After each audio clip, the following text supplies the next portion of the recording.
Hello everybody, hi, how's everybody doing? Great.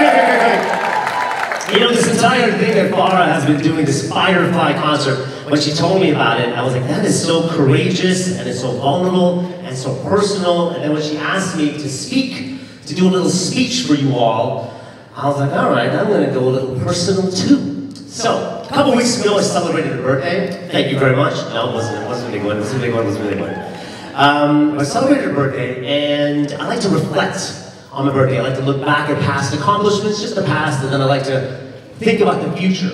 So I took a tally, and I'm like, well, I've done some really interesting things. Like, I have interviewed some of the most famous faces on the planet. You know, I've sat down with Beyonce, and Meryl Streep, and Big B himself, Amitabh Bachchan. I hosted Canada's New Year's Eve Bash live on national television in front of 100,000 people, and as an actor, I was in one of the most successful television series in the country, and I've performed on some of the most celebrated stages in Canada. And I look back at all these things, and I'm like, Hussein, this is right on. Now, what is the thing that you are the most proud of? And I thought about it, and I have an answer, and I'd like to share that answer with you all. But in order to share this answer, I gotta take you back, way back, to the early 80s, when I was 6 years old in London, Ontario, my hometown. Yes, London.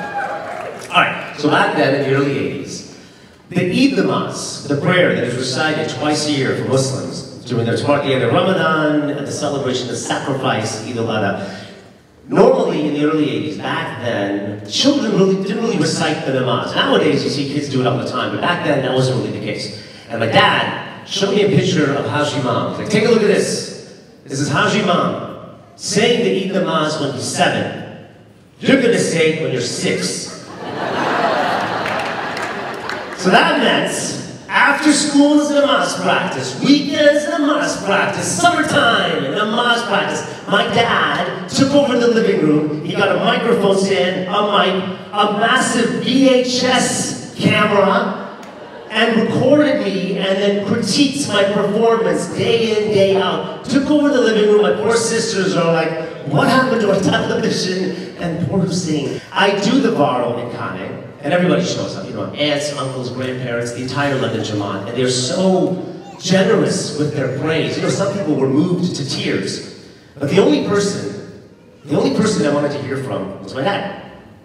So I find my dad. My dad comes up to me, and he's like, son, you made a mistake. And first of all, it was a stumble. It wasn't a mistake, Dad. I know exactly where it was. It was in the second rakat, I remember. Anyways, from there, we go to Toronto, to big time, big city Toronto, to do the exact same thing at Don Mills Jamaat Khana. Okay, yeah, Don Mills. Now, at Don Mills, I had to audition. So I'm in a room full of grown men. I'm like this little kid, and these guys are like 5 times my age, and they all have mustaches. I have nothing. Actually, that's not true. I do have one thing in common with them, and that is the actual mustache. I had that little brown peach fuzz, that little kid sound. But that's about it. And guess what? I got the Varo. I did it. I cleared my little stumble. And again, nothing from my dad. From there, he trains me to do speeches and wise competitions, and I win them all, and again, nothing from my dad. These moments in my childhood set up my relationship, this father-son relationship with my dad. This me needing approval from him. And the thing is, he wasn't ever really home either, so it's not like I had this great interaction with him. This guy worked 7 days a week, early in the morning till late at night. And that was it. I thought things would have changed when my parents bought a business in Toronto, which was Monday to Friday, and I thought, okay, there's less time, and I thought I'd have a better relationship with him. And he said to us, you all move to Toronto, I'm gonna shut the business down in 6 months and I'll meet you there. And 6 months turned into over 15 years, okay?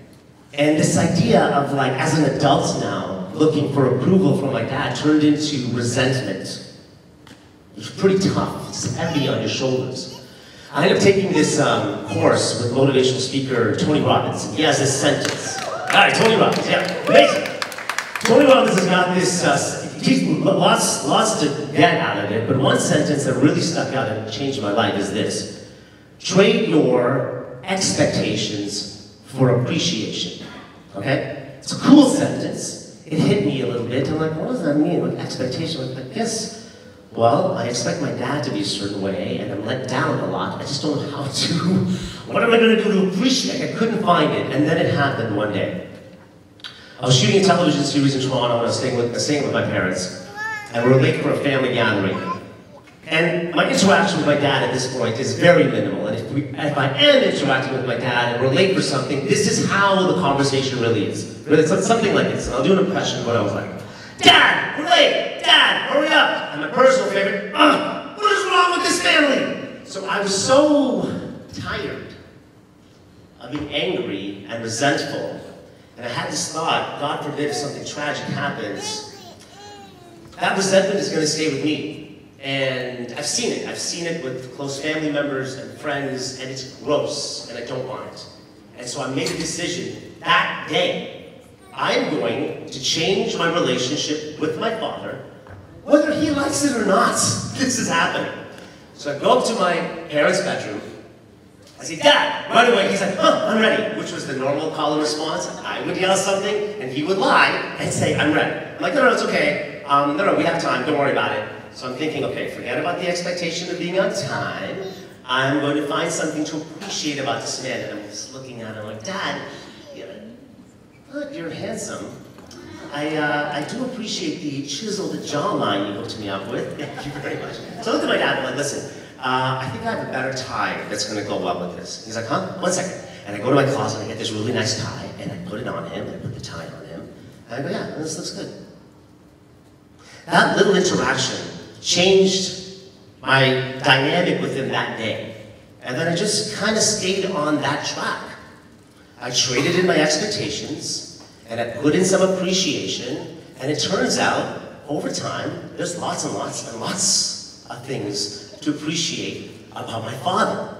In fact, I started to see my dad objectively. I just started to see him as like the guy who's just trying to do his best to put food on the table and keep the lights on and put a roof on top of our heads. This is a man that came to this country in 1972 as a refugee with nothing in his pockets, and he just had to do his best, which is why he wasn't really home, because he was working all the time, and he just wanted the best for his kids, and he put me through the ringer with the namaz and the speech competitions, but it just so happens that all of that training, all of that namaz training in front of a camera, and speaking in front of an audience, has set me up for one of the greatest careers I could ever imagine. I spoke to those incredible people. I had the most incredible artistic experiences I could ever dream of, and it's because of my dad.